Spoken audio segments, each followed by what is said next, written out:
ನನಗೆ ಆಶೀರ್ವಾದ ಮಾಡಿದ ಎಲ್ಲಾ ಗ್ರಾಮದ ಜನರಿಗೆ ಅನುದಾನದ ಮೂಲಕ ಋಣ ತೀರಿಸುತ್ತೇನೆ.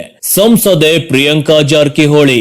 ಚುನಾವಣೆಯಲ್ಲಿ ನನಗೆ ಆಶೀರ್ವಾದ ಮಾಡಿದ ಎಲ್ಲಾ ಗ್ರಾಮಗಳಿಗೆ ಅನುದಾನ ನೀಡುವುದರ ಮೂಲಕ ಋಣ ತೀರಿಸುವಂತಹ ಪ್ರಾಮಾಣಿಕ ಕೆಲಸ ಮಾಡುತ್ತೇನೆ ಎಂದು ಚಿಕ್ಕೋಡಿ ಲೋಕಸಭಾ ಸಂಸದೆ ಪ್ರಿಯಾಂಕಾ ಜಾರಕಿಹೊಳಿ ಹೇಳಿದರು. ಕಾಗವಾಡ ಮತಕ್ಷೇತ್ರದ ಐನಾಪುರ ಗ್ರಾಮ ಹಾಗೂ ಅಥಣಿ ಮತಕ್ಷೇತ್ರದ ಅಡಹಳ್ಳಿ, ರಡ್ಡೇರಹಟ್ಟಿ, ಕರಲಟ್ಟಿ ಗ್ರಾಮದಲ್ಲಿ ಸಿಸಿ ಬೆಡ್ಗಳಿಗೆ ಭೂಮಿ ಪೂಜೆ ನೆರವೇರಿಸಿ ಮಾತನಾಡಿದ ಅವರು, ನಮ್ಮ ವ್ಯಾಪ್ತಿಯಲ್ಲಿ ಬರುವ ಕಟ್ಟ ಕಡೆಯ ಹಳ್ಳಿಗಳಿಗೂ ಕೂಡ ಅನುದಾನ ನೀಡಿ ಋಣ ತೀರಿಸುತ್ತೇನೆ. ಪ್ರತಿ ಗ್ರಾಮದಲ್ಲಿಯೂ ಕೂಡ ಇನ್ನೂ ಹೆಚ್ಚಿನ ಬೇಡಿಕೆಗಳನ್ನ ನಮ್ಮ ಮುಂದೆ ಇಟ್ಟಿದ್ದಾರೆ. ಅವುಗಳನ್ನ ಕೂಡ ಅತಿ ಶೀಘ್ರದಲ್ಲಿ ಚಾಲನೆ ನೀಡುವಂತಹ ಪ್ರಾಮಾಣಿಕ ಕೆಲಸ ಮಾಡುತ್ತೇನೆ ಎಂದರು. ಮಾಜಿ ಶಾಸಕ ಶಹಜಾನ್ ಡೊಂಗರಗಾಂವ್ ಮಾತನಾಡಿ, ನಾನು ಸುಮಾರು 40 ವರ್ಷಗಳಿಂದ ರಾಜಕಾರಣ ನೋಡುತ್ತಾ ಬಂದಿದ್ದೇನೆ. ಆದರೆ ಇಲ್ಲಿಯವರೆಗೆ ಯಾರು ಒಬ್ಬ ಸಂಸದರು ಹಳ್ಳಿಗಳಿಗೆ ಭೇಟಿ ನೀಡುವುದಾಗಲಿ ಅನುದಾನ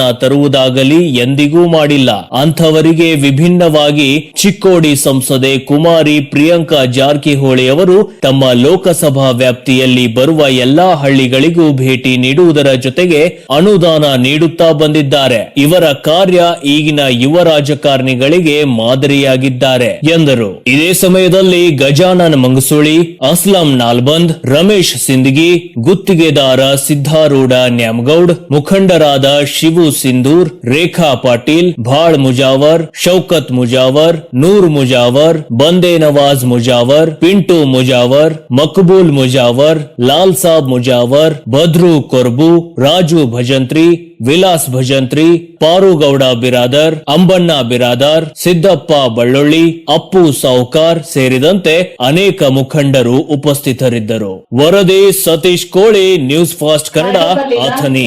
ನೀವು ಆಶೀರ್ವಾದ ಮಾಡಿ ನಂಗೆ ಡೆಲ್ಲಿ ಕಲ್ಸ್ಕೊಟ್ರಿ, ಅದಕ್ಕೆ ನಾನು ನಿಮ್ ಜೊತೆಗೆ ಫಂಡ್ಸ್ ತಗೊಂಡ್ಬಂದಿನಿ. ಅದಕ್ಕೆ ಇವತ್ತಿನ ಈ ಕಾರ್ಯಕ್ರಮಕ್ಕೆ ಹಿರಿಯರಾದ ಮಾಜಿ ಶಾಸಕ ಡೊಂಗರಗಾಂವ್ ಅವರೇ ಇತ್ತು ಆ ಸಮಯದಲ್ಲಿ. ಯಾಕಂದ್ರೆ ಮೈನಾರಿಟೀಸ್, ಒಬಿಸಿ ಹಾಗೂ SC/ST ಅವರಿಗೆ ಸಾಕಷ್ಟು ನಾವು ಪುಷ್ ಮಾಡ್ಬೇಕಾಗತ್ತೆ. ಯಾಕಂದ್ರೆ ಹೆಚ್ಚಿನ ಸೌಲಭ್ಯ, ಮೂಲಭೂತ ಸೌಲಭ್ಯಗಳು ಅವ್ರಿಗೆ ಸಿಗ್ತಾ ಇರ್ಲಿಲ್ಲ. ಸಿಗ್ತಿರ್ತವೆ, ಬಟ್ ಅದನ್ನ ಏನು ಸರ್ಕಾರ ವತಿಯಿಂದ ಯಾವುದೇ ಸ್ಕೀಮ್ ಇದ್ರು ಅದನ್ನ ಎಂಡ್ ರೂಟ್ ಅಲ್ಲಿ ಅವ್ರಿಗೆ ಸಿಗೋದಿಲ್ಲ. ಅದನ್ನ ಹಂತ ಹಂತವಾಗಿ ಕಡಿಮೆ ಆಗುತ್ತೆ, ಅದು ಸಿಗೋದೇ ಇಲ್ಲ ಅವರಿಗೆ. ಸೊ ಹಾಗಾಗಿ ನಮ್ಮ ಕರ್ತವ್ಯ, ನಮ್ಮ ಕಾಂಗ್ರೆಸ್ ಗವರ್ಮೆಂಟ್ ವತಿಯಿಂದ ಯಾವುದೇ ಸ್ಕೀಮ್ ಇದ್ರು ಕೂಡ ತಮ್ಮ ಲಾಸ್ಟ್ ಮ್ಯಾನ್ ಡೆಲಿವರಿ ಪ್ರತಿಯೊಬ್ಬರಿಗೂ ಎಲ್ಲಾ ಸ್ಕೀಮ್ಗಳು ಮುಟ್ಟಬೇಕು.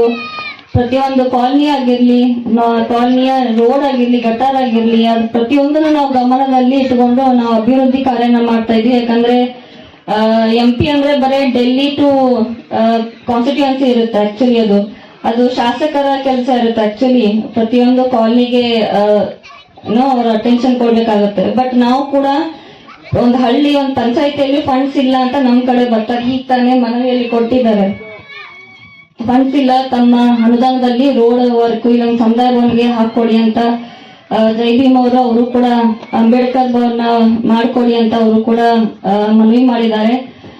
ತಮ್ಮ ಗಮನಕ್ಕಿರ್ಲಿ, ನಾವು ಅಥಣಿಯಲ್ಲಿ 10 ಲಕ್ಷ ಇಲ್ಲಾಂದ್ರೆ 13 ಲಕ್ಷದವರೆಗೆ ನಾವು ಲಿಫ್ಟ್ ಅನ್ನ ಅಂಬೇಡ್ಕರ್ ಮೂರ್ತಿ ಅವರಿಗೆ ನಾವು ಸಮರ್ಪಣೆ ಮಾಡ್ತಾ ಇದ್ವಿ. ಅದು ನಮ್ಮ ಫಂಡ್ ವತಿಯಿಂದ. ಸೊ ಹಾಗಾಗಿ ಅದು ಈಗ ಪ್ರೋಗ್ರೆಸ್ ಅಲ್ಲಿ ಇದೆ ಆ ಕಾಮಗಾರಿ.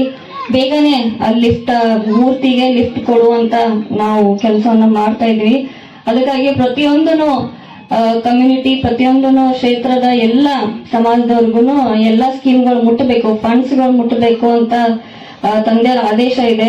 ಸೊ ಹಾಗಾಗಿ ಎಲ್ಲ ಸಮಾಜದವ್ರಿಗೂ ನಾವು ಫಂಡ್ಸ್ ಗಳನ್ನ ಕೊಡ್ತಾ ಇದ್ವಿ. ಯಾರಿಗೂ ಭೇದ ಭಾವ ಇಲ್ಲದೆ ನಾವು ಕೊಡ್ತಾ ಇದೀವಿ. ಅದು ಸಮಾಜದಲ್ಲಿ ಎಲ್ಲರೂ ಸಮಾನ ರೀತಿ ಅಂತ ನೋಡುವಂತ ಬಾಬಾ ಸಾಹೇಬ್ ಅಂಬೇಡ್ಕರ್ ಅವರು ಸಂವಿಧಾನ ಬರ್ಕೊಟ್ಟಂತ ನಮ್ಮ ಹಾದಿಯಲ್ಲಿ ನಡೀತಾ ಇದ್ವಿ. ಹಾಗಾಗಿ ತಮ್ಮೆಲ್ಲರ ಸರ್ಕಾರ ಇದೇ ರೀತಿಯಲ್ಲಿ ಜಾರಕಿಹೊಳಿ 5 ಜನ ಅಣ್ಣ ತಮ್ಮಂದಿರ ಸಾಮ್ರಾಜ್ಯದಲ್ಲಿ ಇವರಿಗೆ ನಾವು ಏನಪ್ಪಾ ಅಂತಂದ್ರೆ ಹೆಸರು ಪ್ರಿಯಾಂಕ ಇರ್ಬೋದು, ಆದ್ರೆ ಅವರು ಲಕ್ಷ್ಮಿ, ಆ ಸಾಮ್ರಾಜ್ಯದ, ಆ ಕುಟುಂಬದ ಲಕ್ಷ್ಮಿ ಅವರು. ನನಗೆ ಈ ಮಾತು ಯಾರು ಹೇಳಿದ್ರಂದ್ರೆ ನನಗೆ ರಮೇಶ್ ಅಣ್ಣ ಜಾರಕಿಹೊಳಿ ಅವರು, ಪ್ರಿಯಾಂಕಾ ಅಂದ್ರೆ ನಮ್ಮ ಅತ್ಯಂತ ಲಕ್ಷ್ಮಿ ಅಂತೇಳಿ. ಈ ರೀತಿ ಅವರು ನಿಜವಾಗಿ ಲಕ್ಷ್ಮಿ. ಈ ಇಷ್ಟೆಲ್ಲ ನಾನು ಮತ್ತೆ ಬಹಳ ಸಮಯ ತಗೊಂಡಂಗೆ ಆಗ್ತದೆ. ಅವ್ರು ಇಲ್ಲಿ ಬಂದು ಬಹಳಷ್ಟು ಇನ್ನು ಕರ್ಲಟ್ಟಿ ಅಂತೇಳಿ ಒಂದು ಊರಿಗೆ ಸಹಿತ ಹೋಗ್ತಾರೆ. ಎಷ್ಟು ಸಣ್ಣ ಊರು ನೋಡ್ರಿ, ಅಲ್ಲಿ ಆ MP ಇಲ್ಲಿವರೆಗೆ ಭೇಟಿ ಕೊಟ್ಟಾರಿಗೆ ನಾವು ಗೊತ್ತಿಲ್ಲ. ಆದ್ರೆ ಅಲ್ಲಿ ಸಹಿತ ಅವರು ಹೊರಟಿದ್ದಾರೆ. ಅವ್ರ ಕ್ರಿಯಾಶೀಲತೆಗೆ ದೇವರು ಅವರಿಗೆ ಒಳ್ಳೆಯ ಆಶೀರ್ವಾದ ಮಾಡಲಿ. ಅವರಿಗೆ ಇನ್ನೂ ಭವಿಷ್ಯದಲ್ಲಿ ಹೆಚ್ಚಿನ ಸ್ಥಾನಮಾನಗಳು ಸಿಗಲಿ. ಅವರು ಹೆಚ್ಚು ಕೆಲಸ ಮಾಡಲಿಕ್ಕೆ ಜಲಾಲ್ ಸಾಬ್ ಅವರು, ಹಜರತ್ ಜಲಾಲ್ ಸಾಬ್ ಅವರು ಅವ್ರಿಗೆ ಶಕ್ತಿ ನೀಡಲಿ ಅಂಥೇಳಿ ಈ ಸಂದರ್ಭದಲ್ಲಿ ಪ್ರಾರ್ಥನೆ ಮಾಡಿ, ನನಗೂ ಈ ಕಾರ್ಯಕ್ರಮಕ್ಕೆ ತಾವೆಲ್ಲ ಕರೆಸಿದ್ರಿ. ನನಗೆ ಹೇಳಿದ್ರು, ಅಕ್ಕವ್ರು ಬರ್ತಾರೆ, ನಮ್ಮ ಅಭಿಮಾನದಿಂದ ಬರ್ತಾರೆ, ನೀವು ಬರಬೇಕು ಅಂತೇಳಿ ಅಂದಾಗ ನಮ್ದೇ ಲೋಪ, ನಾ ಬಂದ್ರೆ ಏನೋ ಬಿಟ್ಟೆ ನಾ ತಂದಿದ್ನಿ, ಇಲ್ಲ ಬರಬೇಕಂತಂದ್ರು. ನಾನು ತಮ್ಮ ಸಲುವಾಗಿ ಬಂದಿದ್ದೀನಿ. ಮತ್ತು ತಾವೆಲ್ಲಿ ಏನು ಕರಿತೀರಿ ನಾವು ಅಲ್ಲಿ ಬರ್ತೀವಿ, ತಾವೇನು ಹೇಳ್ತೀರಿ ನಾವು ಅದನ್ನು ಕೇಳ್ತೀವಿ, ಮಾಡ್ತೀವಿ.